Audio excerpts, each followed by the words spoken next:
So people say it's a new sport. Maybe chase tag with our set of rules is a new sport. But the element of chasing and evading, you did it, I did it, everyone has done it. This is World Chase Tag. It's most easily defined as the evolution of tag. Its beauty, that's all in the simplicity. It's one of those things where you don't need to watch it for a long time to know what's going on. 20 seconds, you have a chaser and an evader. It's so easy to understand. You see one person chasing another person, and you immediately go, oh yeah, that person's trying to catch that person. So people are somehow engaged as to, oh my God, he's chasing him. Let's see, is he going to catch him or not, And for anyone who's thinking, that's just tag, I could totally do that, we guarantee you would not be able to catch these people. If you are not a world chase tag athlete, if you have not trained this sport, you cannot touch us, which is exactly how a pro sport should be.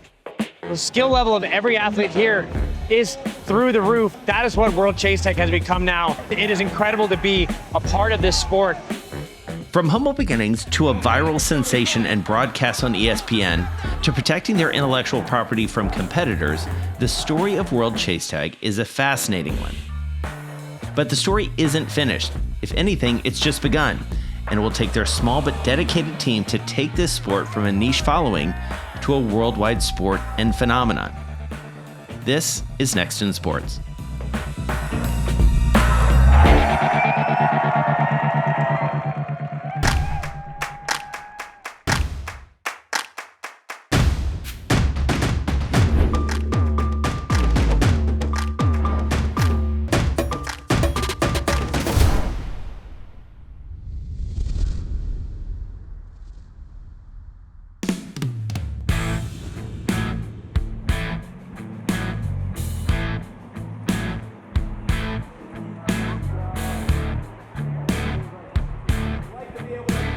I'm here in Columbus, Ohio at the Arnold Sports Fest, also known as the Arnold. And to say it's an eclectic convention, there's a lot of buff people, a lot of protein powder, axe throwing, medieval battles, but we're not here for any of that. Yeah. We're here for the World Chase Tag. Welcome to the WCT6 Pan American Championship!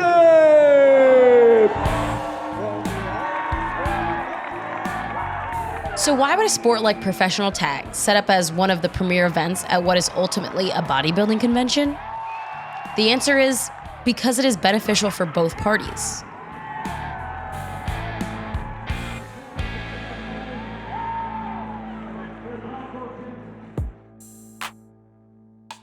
Here's an opportunity to educate a bunch of people about the sport here, but also because of the number of people that we're drawing in to see things that are Arnold Sports related, you're attracting a vastly greater, larger audience abroad. So we have an ability to generate and deliver a curated audience for that specific sport at a location that offers a lot of different things and introduce them to new fans. It's really fun because people are interested in all these new things. So here's a new sport, here's something new and exciting, and anyone can do it, so everyone can participate. So right now, World Chase Tag is focused on exposing the sport to as many eyeballs as possible. But the sport has come a long way since its beginnings in a backyard in England. I have a son who is really, he was kind of athletic, but he didn't like the normal sports. This is Christian DeVoe, the founder and CEO of World Chase Tag, and also hype man in training. In England, we call it, not tag. We were always playing it, in the park, in the garden and stuff like that. And then over the years, our games of it or tag got more and more sophisticated. So we created a way of seeing who was better, counted down a minute. So by the end of the minute, the one that had the shortest amount of tag time was the winner. For years, the game remained in and around Christian's backyard. But after the 2008 financial crisis, the hotel company Christian worked for was sold. Instead of looking for a new job, I looked into patenting this timing system. It turned out that you could patent it. And that was what sort of kick-started everything, really. From there, me and my son started a meetup group, like in Hyde Park. Those park meetups turned into gym meetups. And then we decided to just do our first event, you know. We were lucky because they have a lot of good athletes in London. And by athletes, he's referring to parkour athletes. You know, the ones that do stuff like this?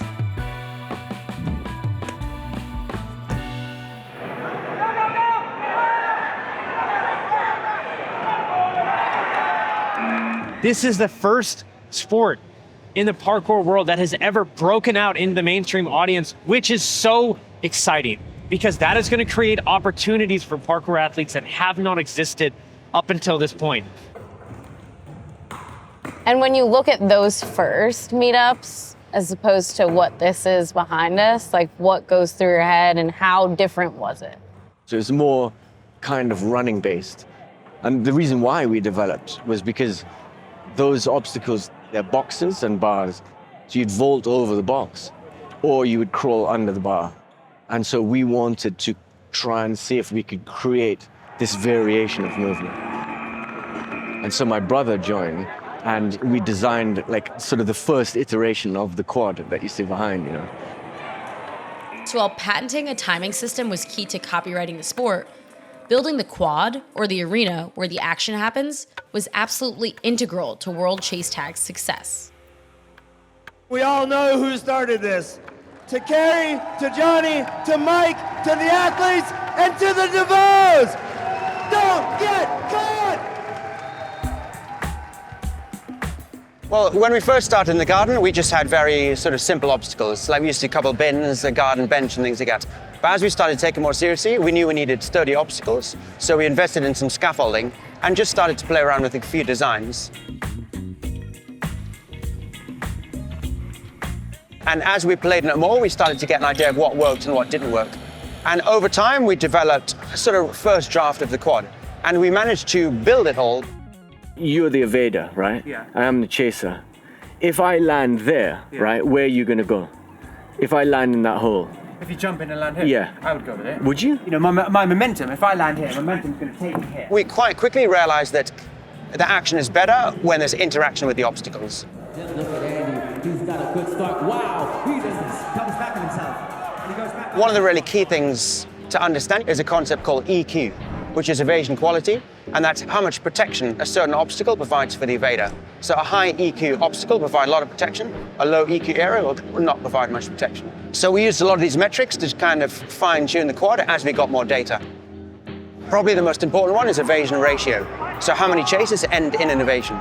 And we like to have about a 30% evasion ratio. So why the 25 to 30%? Where'd that number come from? There's sort of three things that determine the evasion ratio. One of them is the length of the chases, another one is the overall size of the quad, and the other one is the complexity of the obstacles. That's why the quad design is so important, because the complexity of the obstacles is what allows us to create that 30% evasion ratio.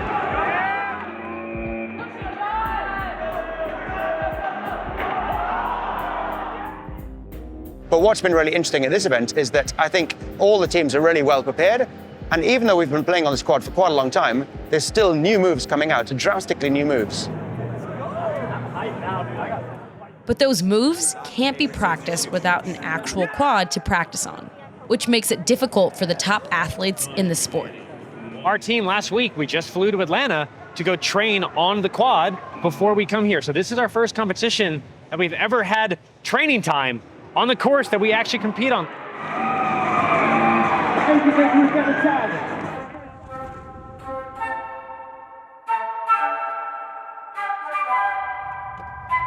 One of the most important things for a startup like World Chase Tag is exposure. And the best way to get exposure is to have people actually play the sport. So we've come to suburban Atlanta to check out one of the very few places in the whole United States that actually has a quad.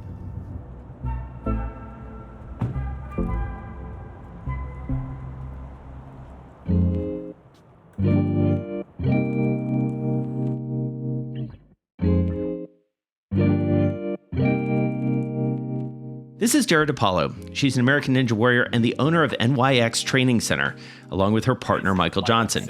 He's also an American Ninja Warrior. All right, the quad.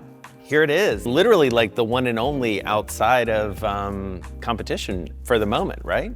Just about. There's one gym that just got their quad in like last weekend, so it's pretty exciting. We are the first official quad in the country, though. All right, so World Chase Tag. How'd you find out about it? How does that journey begin? We weren't sure exactly what we were looking for, but we knew we wanted to have ninja and parkour in the original gym, and we wanted a bigger gym to be able to allow us to do a lot of different things.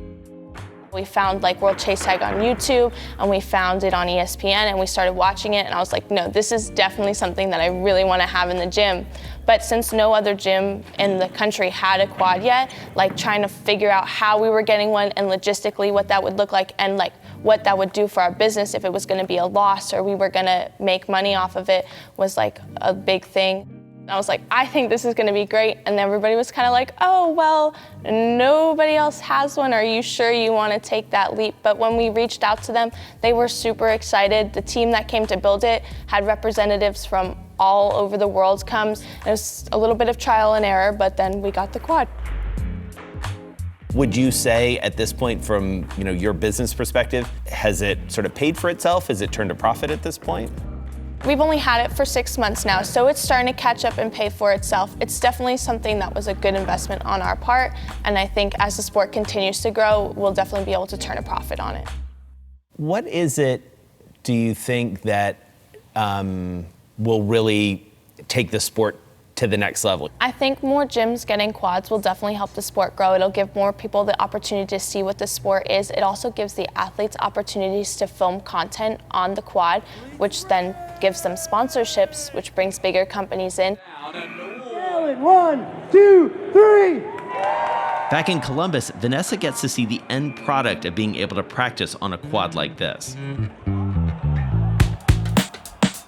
You're gonna have to tell me how you maneuver this thing, because from the stands, it looks kind of small, but being on here, it is actually kind of daunting. The obstacles actually look so much bigger, like in real life, just you can see they're actually really big. For me, not so much. Does every corner have a name? Yes. So this corner is called the Ridge. For me, if I were the chaser, it's hard to dive through these bars, so I usually go up and over, like in this position here. So he'll come up. Yep. Oh, wow. And this position here is incredibly scary for me, as you can imagine. So for me, I have to dart out of here and hope she doesn't drop down and catch me on my way out. Right. So tell me about how this is a trap. In this situation, I can go any direction. If she goes that way, I just jump down after. If she goes that way, I come down the front line. And then basically her last option, which is probably her best in this situation, is go to cross court. Or here. Or there, but then I drop down too. Yeah. So this position, you have every direction covered. If the evader is smart, they're getting out of here before I'm ever even in this position. So is your goal, if you're up there, you're starting up there, do you try and get up here? If Jess is starting behind the ridge here, I am just attacking that trap position that we were talking about. So I'm in and I'm up. Okay, so what's this corner called? This is the tilted cube, because it literally looks like a cube that's tilted. What you'll probably see in the most viral tags of World Chase Tag, which is that gate vault dive.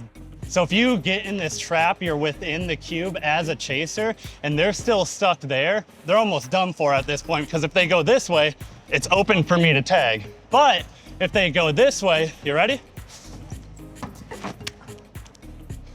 She got away from that one. Because I'm small. Yeah, she's small and she got low. She knows what to do to get out of the situation. Right. It really has become a physical form of chess. Like every move has a counter move, and that just happens so quick. This is happening in like milliseconds, match. And it looks like they're just running around aimlessly, but we're all thinking about all these things that we're talking about as we're doing the chases. So after everything Jess and Kyle showed me, I wanted to see it in action. So I had one of the best tag athletes talk me through the strategy as it happened.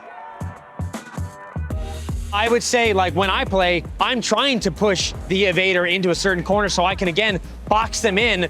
This is Omar Zaki, a teammate of Kyle's on the Hollywood Freerunners. And he's talking me through the matches. Comes back in. The chasers have had to learn how to play their game in the corner so well. So she's got her box in right now.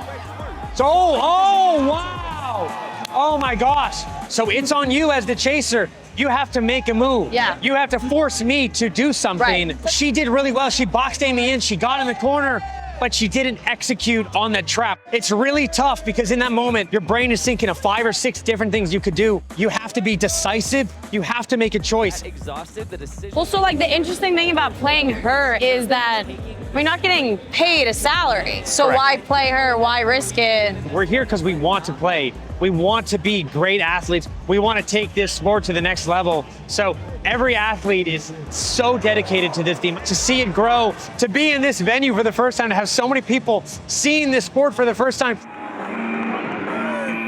Well, Apex Sun dodged a bullet in the group stages. The only one in sudden death. World Chase Tag's appeal is because of how viscerally pleasing it is. World-class athletes performing at their peak. The hard part is turning it into a successful business. Let's talk about finances a little bit. You know, are there outside investors in Chase Tag? At the moment, yeah, our investors were just Tupelo, which is good because the partnership between us is very comfortable. Tupelo is Tupelo Honey, World Chase Tag's investor and production company. And it's owned by this man.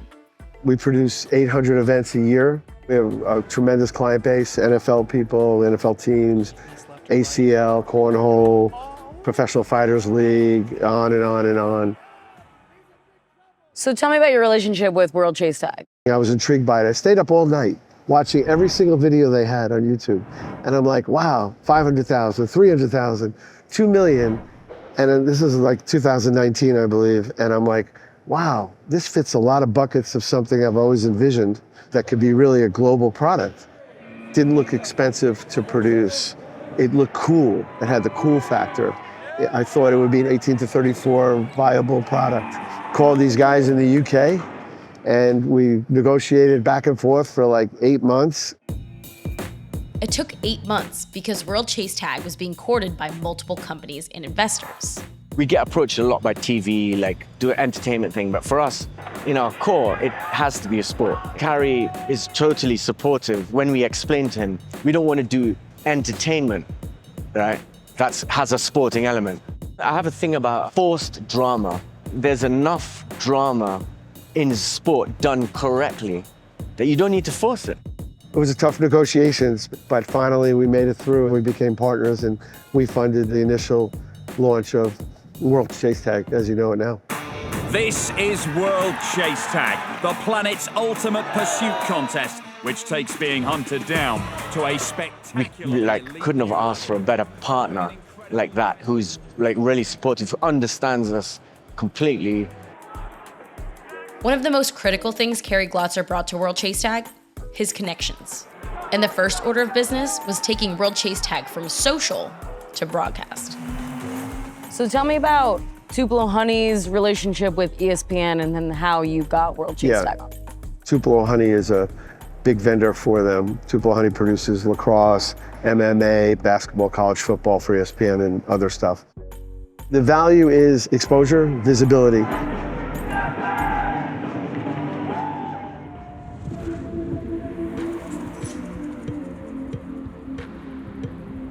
Talk to me about their management and sort of your interactions with them and sort of how that relationship has evolved and grown. Yeah, we first started talking to Kerry Glotzer and he proposed the relationship with us.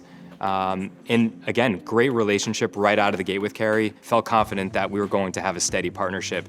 A two-way working relationship, that he was going to look for us to help build it just as much as he was going to build it himself. We're coming at you from the world-famous Arnold Sports Festival, where the most amazing parkour athletes are wowing the crowd with one thing on their mind: don't get caught.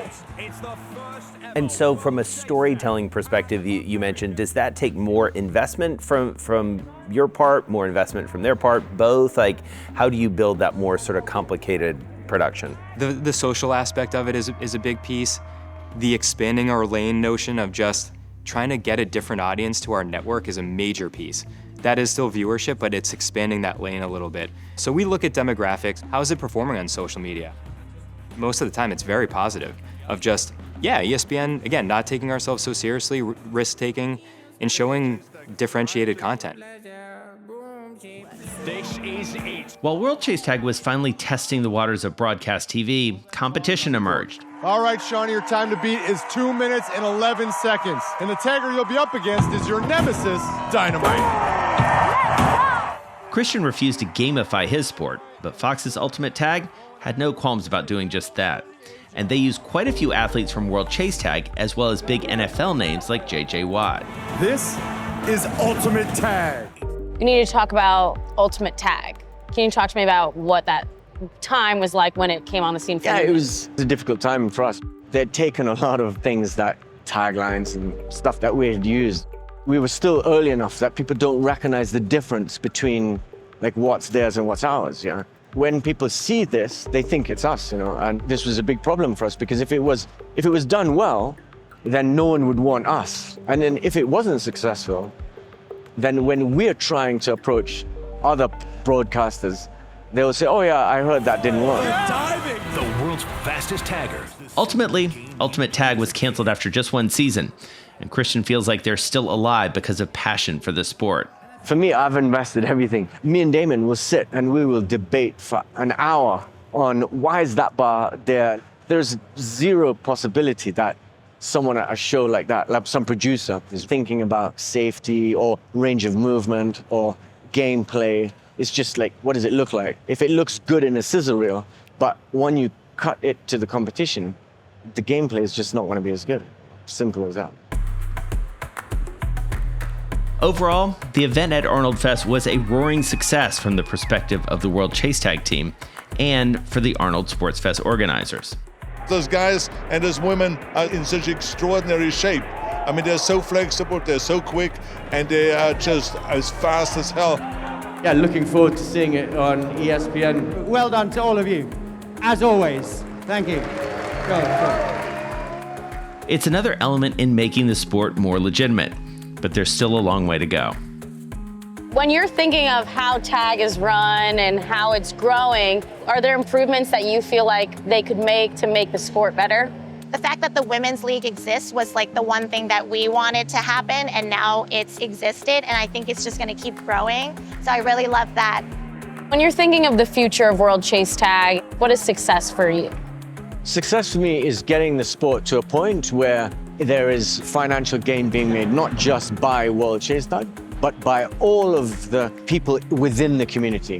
When the athletes can be like pro athletes and they can make a living out of it, they can not have to have their like second job and that sort of thing. When the gyms are profitable, when it's in schools, this to me is success. When people, not just the people at World Chase Tag, but when everybody is making a genuine living from it, that's success. I can see why they're always packed auditoriums and why there's so many millions of people that want to tune in and watch that. You can do it when you're old, you can do it when you're young, when you're a kid. It does inspire people.